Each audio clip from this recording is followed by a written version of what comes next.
Alright, what's going on everybody? Hope you're having a fantastic day. As I mentioned in my previous video, I have my Jinwoo Duelist build prepared to showcase for you guys. Anyways, let's go ahead and get into the build quickly. As you can see from my stat distribution, obviously I went a fair amount to strength, and then I put a bit into our perception. I put a little bit in perception really because I want my deflect timing, and that's really all there is to it. And as you can see, I do have pretty much nothing in vitality, agility, and intelligence. And vitality is probably one of the things that's probably the most concerning for people when they see this. You can already assume this is some sort of glass cannon build. Anyways, let's get into our stat details.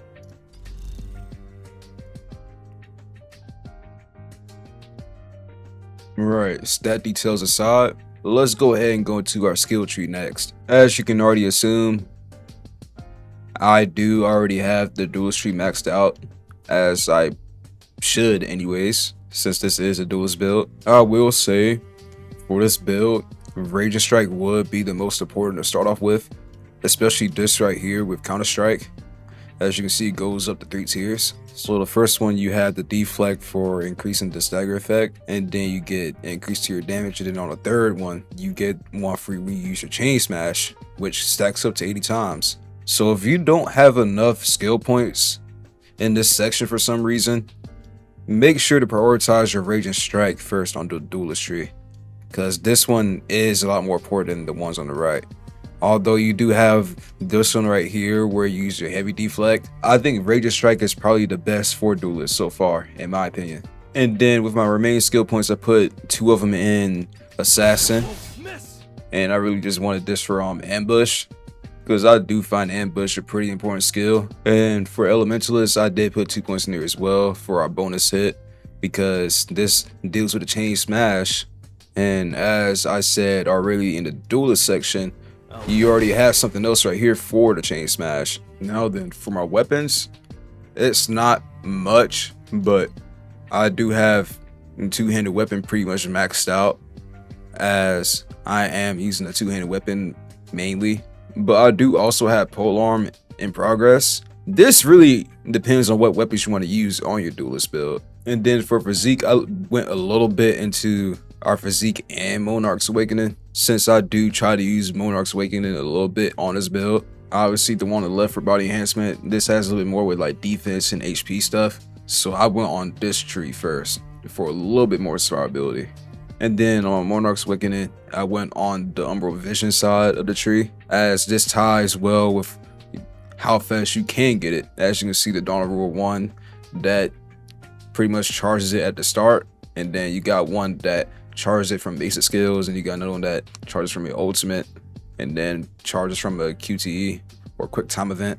So I really went on the left side just to have my charge a bit faster. That's really all there is to it. All right, let's go ahead into our weapons right quick.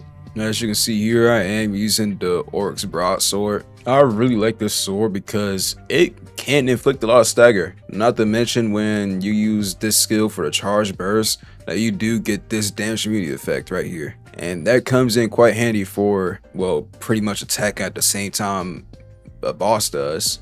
Essentially, it saves me from certain situations, so I prefer to use this sword a lot. I am also pairing this up with a Divine Quarterstaff, although the Quarterstaff is probably my favorite weapon overall in this game for surviving, because the skill on this gives you a shield.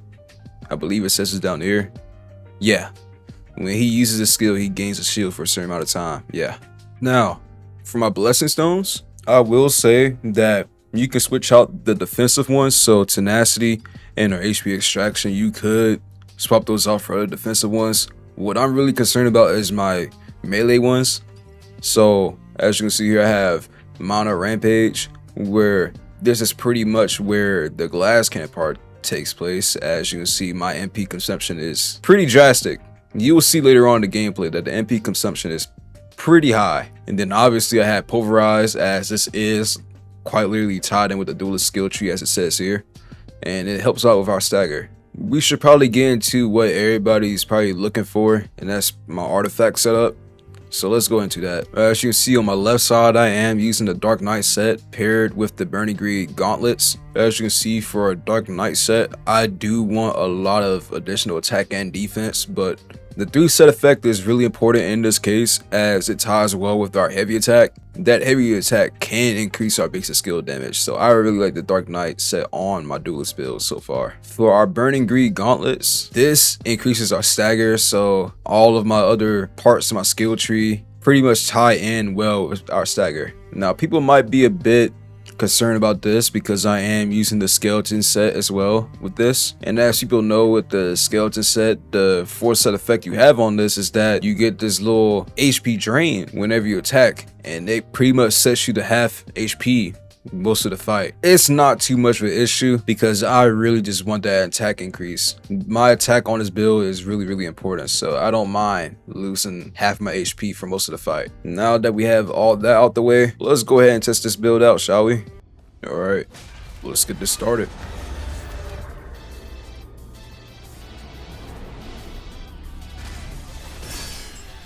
Too easy. You can't avoid it.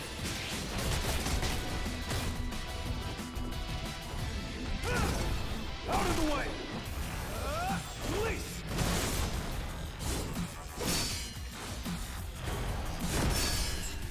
I'll end it.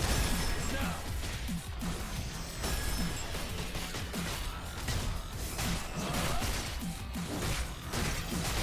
You think I'm going to miss? I'll end it. Now.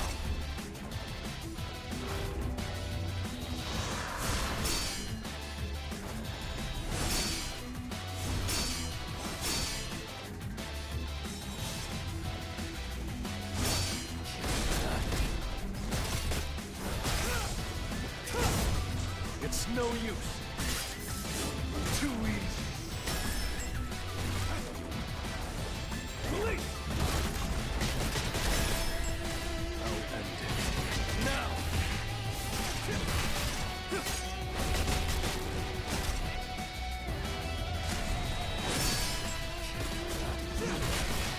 You think I'm going to miss? I'll shred you. You think I'm going to miss? Time for a count. An opening. I see it all. Time for a counterattack. Too easy. I'll end it. Now! I'll cut you in an instant. It's over.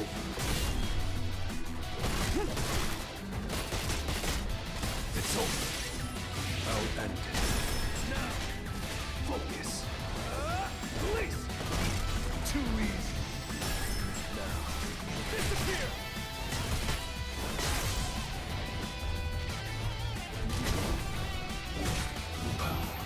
Darkness. Stop.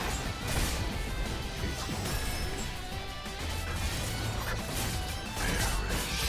Shadow slash. Shadow strike.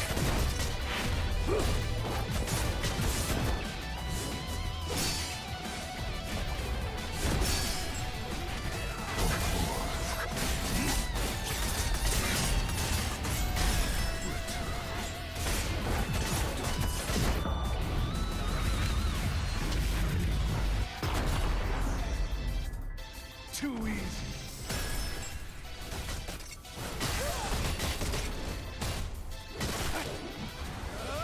Release.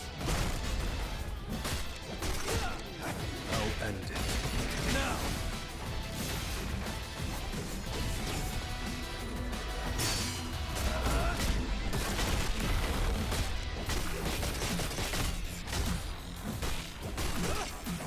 Now. Disappear. I'll end it. Now! Power. Absolute!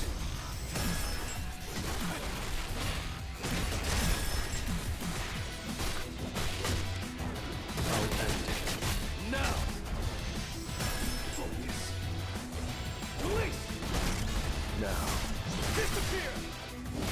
You think I'm going to miss?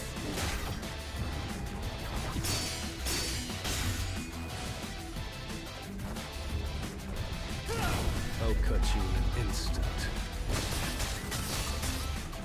Alright. It's over. That's a GG. And I got another key. Well then, as you saw against the low 85 Igris, this does do a fair amount of stagger damage. Like, the stagger damage on this is kind of ridiculous. Mind you, I didn't even need a team or my shadows to do that. Alright, that shall be the end of today's video. I am going to update you guys that I am finally back in my college dorm as my semester for spring is finally starting. So what I'm saying is I should be able to do 3 uploads a week like I originally did in the past. And speaking of uploads, I do have a co-op video coming out soon, as I do want to start a series with that on this game. You know, just doing co-op and helping out other people. Are you interrupting my outro?